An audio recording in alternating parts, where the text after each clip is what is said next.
Win 18! Win 19! 핫! 저번 주 디트로이트 라이언스와 달라스 카우보이스의 플레이오프 상위 시드를 두고 한 게임이 정말 재밌었는데요. 쿠팡 플레이에서 다시 보기가 가능하니까 보시면 될 것 같은데, 좀 따로 영상을 만들어서 설명할 내용이 있어서 가지고 와봤습니다. 게임 자체는 양 팀의 수비진이 활약을 하는 가운데 카우보이스의 88번 CD램이 기라성 같은 선배들이 지켜보는 와중에 정말 불세출의 활약을 하면서 17대 13으로 경기를 앞서간 채 4쿼터 2분 39초에 라이언스의 공격권이 시작됩니다. 역전이 충분히 가능한 시간대와 상황인데 계속 난조를 보이고 달라스 카우보이스의 수비의 압박을 느끼던 제러드 고프가 또 한 번 인터셉션을 기록하게 됩니다. 그렇게 2분 5초밖에 안 남은 시점에 카우보이스가 공격을 받게 되는데요. 시간이 얼마 남지 않아서 많은 이들은 카우보이스의 마이크 메카시 감독이 시간을 태우는 전술, 즉 러닝을 쓸 줄 알았는데 그렇게 하지 않고 패싱을 하게 됩니다. 물론 두 개의 타임아웃이 있어서 실질적으로 시간을 많이 소모할 수 없었을 수도 있지만 타임아웃을 모두 소진하고 한 40초는 더 시간에서 떨굴 수 있었거든요. 어쨌든 간에 이렇게 되면서 라이언스가 기적적으로 수비에 성공을 하게 되면서 1분 초반이 아닌 1분 40초를 남기고 라이언스가 20대 13 터치다운 하나면 동점이 되는 상황에서 공을 받게 됩니다. 그리고 제러드 고프가 올라가게 되는데, 고프는 이번 게임에서 굉장히 헤매고 있었는데 이때까지 28개의 패스 시도 중 14번만 성공을 하고 196야드 0타치다운을 기록하고 있었어요. 하지만 이 마지막 공격에서 라이언스의 공격이 왜 탑5고 제러드 고프가 왜 그 지휘관인지 보여줬습니다. 1분 41초밖에 안 되는 시간에 6번의 패스 시도 중 5번을 성공을 하고 75야드를 전진하면서 터치다운을 만들고 게임을 20대 19로 만들어주게 되는데요. 킥을 차면 연장에 들어가는 상황에서 화끈함 그 자체인 라이언스의 댄 캠블은 2포인트 컨버전에 들어가게 됩니다. 모르시는 분들의 설명을 드리면, 이 터치다운을 하면 6점이 득점되고 득점한 팀은 킥을 차서 1점을 받거나 2야드 지점에서 한 번 더 플레이를 해서 터치다운을 성공하게 되면 2점을 얻게 되는 건데요. 전자의 확률이 한 95%고 후자는 굉장히 리스크가 높은 플레이인데, 댄 캠블이 킥을 통해서 연장을 갈 수 있는 상황에서 속된 말로 정말 빠꾸를 모르는 댄 캠블 감독이 투포인트 컨버전을 시도하게 됩니다. 그리고 라이언스는 오라인인 테일러 데커를 마치 블로킹을 하는 듯 밖으로 빠져서 패스를 받는 정말 기가 막힌 트릭펠로 투포인트 컨버전에 성공해서 역전을 하면서 승리까지 하는 줄 알았지만 뒤늦게 반칙이 나옵니다. 이게 지금 굉장히 큰 논란이 되고 있는데, 이렇게 잘 짜여진 플레이가 왜 반칙이 되었고 그게 왜 논란이 되는지 한번 알아볼게요. 일단 룰 설명을 알아야 됩니다. NFL의 공격은 패스를 받을 선수 그리고 대형에 대한 분명한 룰이 존재합니다. 일단 패스를 받을 선수 구분의 가장 첫 룰은 바로 등번호에 따른 구분인데요. 블로킹만을 하도록 특화된 오라인맨들은 50에서 79번 사이의 등번호만을 선택해야 하고, 이들은 원칙적으로 패스를 받을 수 없는 선수, 즉 인엘리지블 리시버입니다. 이들이 패스를 받게 되면 일리걸 터치, 즉 라이언스가 범했던 반칙이 나오게 되는데, 물론 D라인맨의 번호도 사실은 패스를 받을 수 없지만 D라인은 수비들이니까 그냥 좀 간단화시켜서 이런 일방적으로 시켜서 오라인과 공격 쪽 얘기만 해볼게요. 다시 공격 측, 즉 50에서 79번을 달고 있는 선수들을 제외한 모든 선수들은 공을 받을 수 있다고 보시면 됩니다. 즉 원어로는 일리저블 리시버라고 보시면 되는데, 이는 쿼터백, 런닝백, 리시버, 타이트엔드 등의 포지션을 포함하죠. 하지만 이 오라인맨, 아까 말한 등번호 50에서 79번 사이의 선수들이 깜짝 플레이로 리시버를 활약하는 경우도 분명히 있는데요. 이는 어떻게 되냐면, 플레이가 시작하기 전에 오라인 선수가 자신은 이번에서 리시버로 뛰겠다라고 심판에게 행동과 말 둘 다로 신고를 해야 됩니다. 가슴에 있는 번호를 지우는 듯한 모션과 함께 심판에게 분명히 이야기를 해야 하고, 심판은 그러면 이 사항을 수비에게 얘기해주죠. 땡땡은 이번 플레이 오라인이 아니라 일리버 리시버다 하고 공고를 하게 되면서 공격 측에만 너무 유리해줄 상황을 조정해주는 룰입니다. 등번호에 따른 패스 받고 못 받고를 알아봤으니까, 두 번째는 바로 포메이션에 따른 패스를 받을 수 있는 선수와 없는 선수가 있고, 포메이션에 대한 규정이 있습니다. 자, 라인 오브 스크리미지, 저는 시작선이라고 부르는 게 존재하는데, 그 라인에 바짝 붙어서 무조건 최소 7명의 선수들이 나열을 해야 됩니다. 7명이 아닌 6명이면 무조건 반칙이 되는데, 그리고 또 하나, 라인의 양쪽 끝에는 무조건 패스를 받을 수 있는 선수가 도열을 해야 돼요. 그리고 이 양 끝에 선수들 안에 있는 선수들은 그 숫자가 몇 명이건 뭐 등번호가 어떻게든 거 관계없이 패스를 받을 수 없습니다. 이렇게 되면 매 플레이마다 패스를 받을 수 있는 선수는 최대 6명이 됩니다. 왜냐? 시작선에 7명이 붙어야 하고 양 끝에 선수들, 안쪽의 선수들은 무조건 패스를 받을 수 없습니다.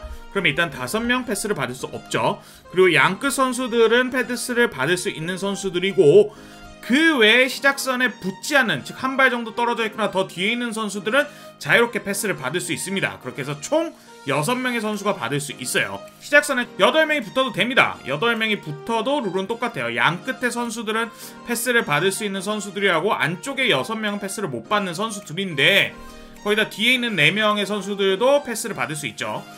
다만 이 한 발자국 더 가까이서 플레이하기 위해 한 명의 선수가 패스를 받을 수 있는 옵션 자체를 놓친다는 게 공격 측에서 그렇게 현명한 대처가 아니기 때문에 이렇게 하는 사람은 거의 없죠.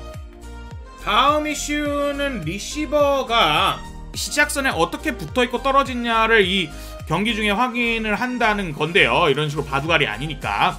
정석적인 방법은 리시버가 포메이션에 설 때 심판에게 확인을 한 겁니다. 자기가 시작선에 바짝 붙으면 엄지를 내밀거나 팔을 앞으로 내밀어서 나 시작선이다 괜찮나 하고 신호를 주고, 반대로 시작선 한 발짝 뒤로 물러나는 포지션이면 팔을 뒤쪽으로 하는 모션을 취하면서 나 시작선 붙은 거 아님 괜찮나 하고 수신호를 주게 되는데, 심판들은 이때 위치가 좀 잘못되었으면 조정이 필요하다고 또 수신호를 주죠. 자, 근데 문제는 여기서부터 조금 복잡해집니다. 맵플레이 패스를 받을 수 있는 선수라는 것은 아까 말한 등번호와 관련된 룰과 포메이션에 대한 룰이 같이 적용이 돼야 됩니다. 즉 무슨 말이냐, 이 포메이션에서는 이 선수가 패스를 받게 되면 반칙이 됩니다. 등번호 50에서 79가 아님에도 불구하고 시작선에 붙은 선수 중 양쪽 끝에 있는 선수가 아니기 때문에 이 선수는 ineligible receiver, 즉 패스를 받을 수 없는 선수죠. 그럼 이 선수를 빼고 오라인을 넣었다고 칩시다. 즉 50에서 79번으로 아까 말한 등번호상 패스를 받을 수 없는 선수인데, 포메이션상은 패스를 받을 수 있는 위치에 있어요. 왜냐면 가장 외곽 안쪽에 해당하지도 않고 패스를 받을 수 있는 한 발짝 물러나는 위치에 있는데 등번호가 50에서 59번이기 때문에 패스를 받을 수 없습니다.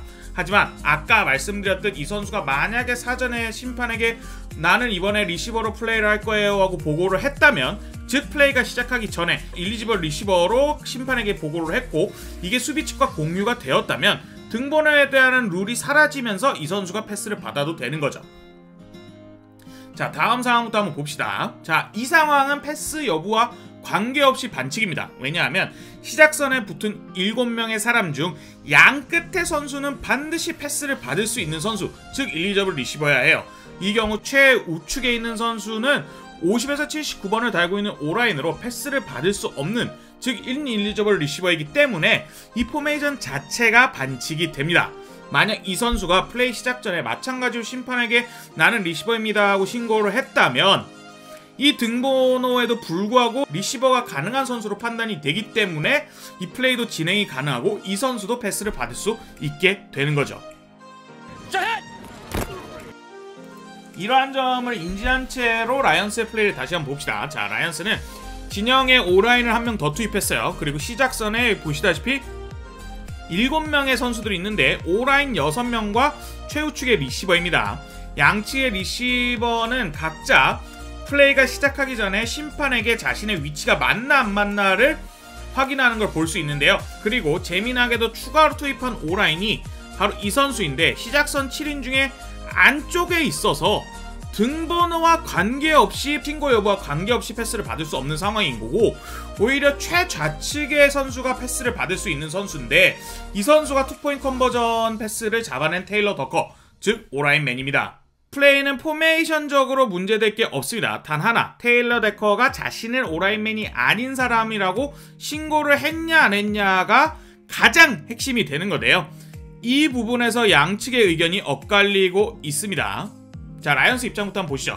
라이언스는 자신들이 신고를 한 게 추가로 들어온 70번이 아니라 68번, 즉 터치다운 패스를 잡은 테일러 더커라고 주장을 하고 있습니다. 쿼터백 제러드 고프는 플레이 시작 전에 70번이 들어오는 타이밍에 맞춰서 오라인 68번과 58번을 모두 심판에게 보내는데요. 필드에 추가로 들어오는 70번은 오라인과 함께 3명의 선수가 허들에 있지 않고 심판에게 무슨 이야기를 하러 가는 것을 확인할 수 있습니다. 라이언스의 주장은 이때 걸어 들어간 70번이 아닌 68번이 자신을 리시버라고 신고를 했다고 하고, 많은 사람들이 68번이 자신을 리시버라고 신고를 하는 게 아니면은 굳이 심판한테까지 갈 필요가 없다고 이야기를 하고 있어요. 댄 캠블 감독은 이 플레이가 끝나고 정말 길길이 날뛰었는데, 그 이유는 보통 이런 트랙 플레이는 워낙 경우의 수와 사전에 숙지하지 않는 내용이 많기 때문에 실시간으로 진행되는 게임에 방해를 받지 않기 위해서 게임이 시작하기 전에 감독이 심판한테 가서 오늘 이런 트랙 플레이 할 거고 그때 누가 신고를 할 거니까 알고 있어줘 라고 얘기를 하는 경우가 많은데,